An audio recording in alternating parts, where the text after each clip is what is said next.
So when I was in high school, all I wanted was to be happy. I went to mass with my mom growing up, but I wasn't into my faith at all.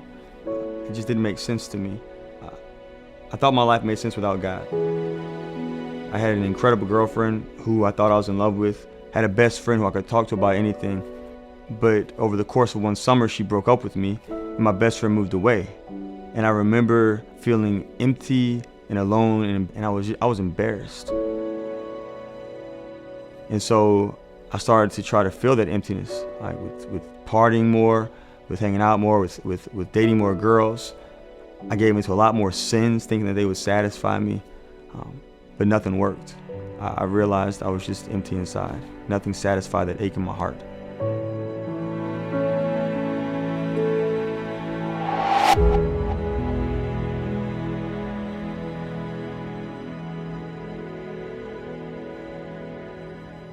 During my college years, I wanted reasons for my faith, and so I went to school just to learn more about my faith. But when I got there, it seemed like the answers that I received were things that just made me question even more.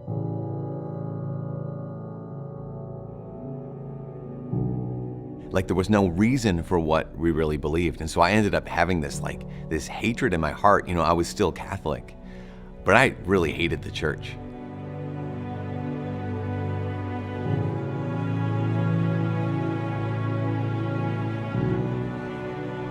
I even became a missionary after college, a full-time missionary in Central America.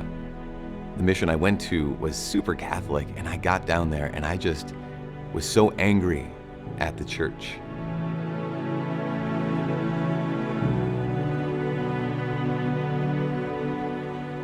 That I would go to Mass and I would openly make fun of the priest during his homily during the entire Mass.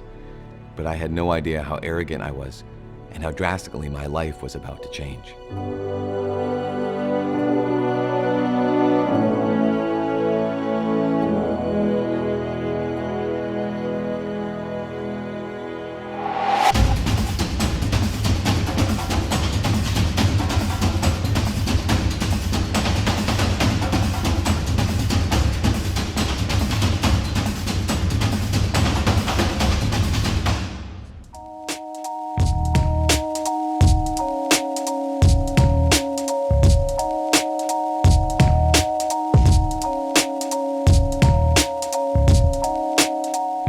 A friend of mine started to see how unhappy I'd become, and so she invited me to go on a retreat with her.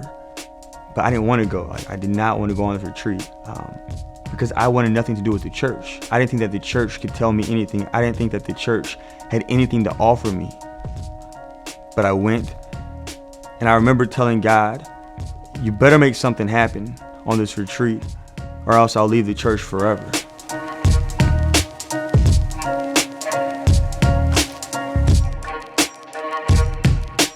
But on the second night of the retreat, I felt like I heard God speak to me. I heard him say, I love you. And it pierced my heart because I always thought growing up that I had to do something to earn someone's love. But here God was looking at me and my brokenness and my mess with all the junk I had done over the past few years, all the sin I'd committed, and he told me, I love you. I asked him, what is your will for me?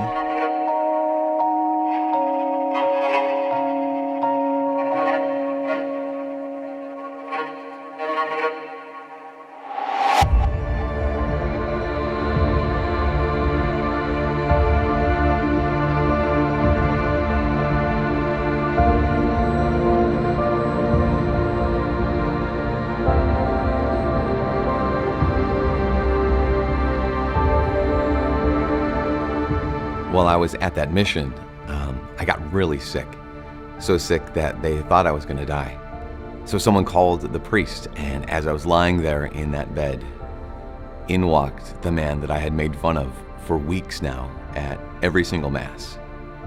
And without hesitating, he rushed to my bedside and he gave me the anointing of the sick, and he gave me Holy Communion. And I remember lying there thinking, maybe I was wrong. Maybe this man really does know who Jesus is. Maybe this is all true. That began this process of asking questions in a really deep way. and finding the answers for the first time. And as I found those answers, something in my heart and in my mind changed, and I realized that I was not only falling in love with God, I was falling in love with His church that He gave us.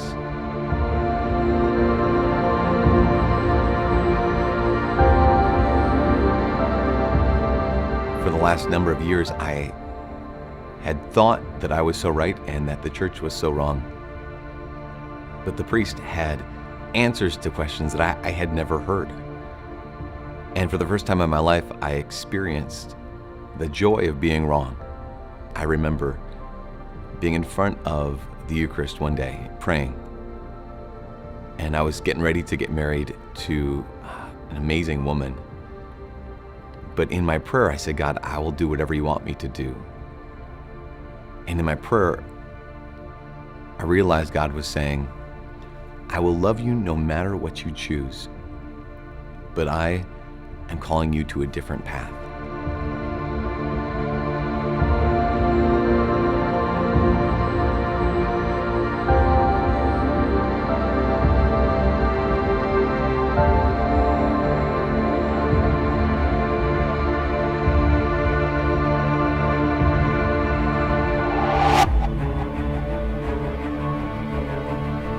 After the retreat, I started going back to church more. And the more I spent time praying with Jesus in adoration, the more it made sense to me what He was calling me to do.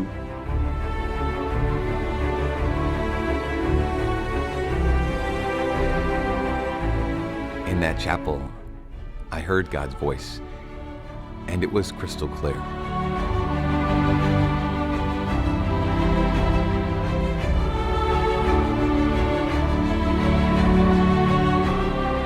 I said to Him, Lord, I hear you calling me, and I will follow you.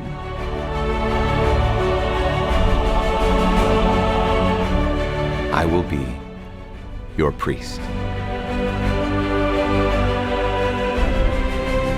I will be your priest.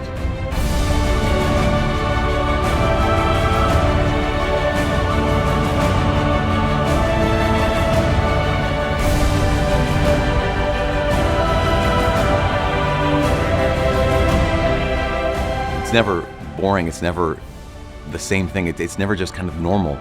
It is the most important thing that I could do with my life.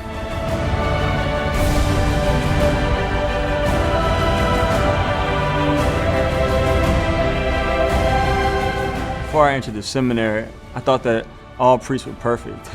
Then I got to seminary and I quickly realized I'm broken. I'm so broken.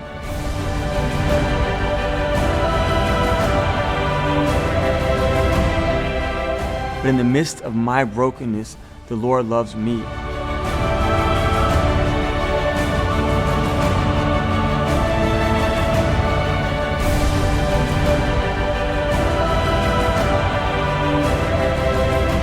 As a father, as a priest, I get to heal God's children. As a father and a priest, I get to feed God's children. In fact, all of the sacraments that are given to us by priests, they're the role of the Father, of giving life and of healing and of feeding.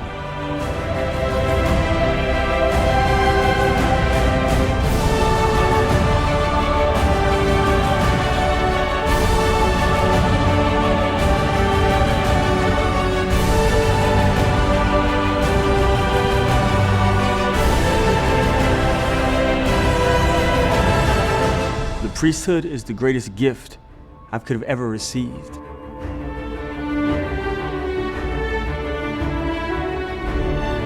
I am unworthy to be a priest. Every time I'm at the altar and every time I say the Mass, the universe is changed. The world is different because of what God has done and continues to do through the Mass.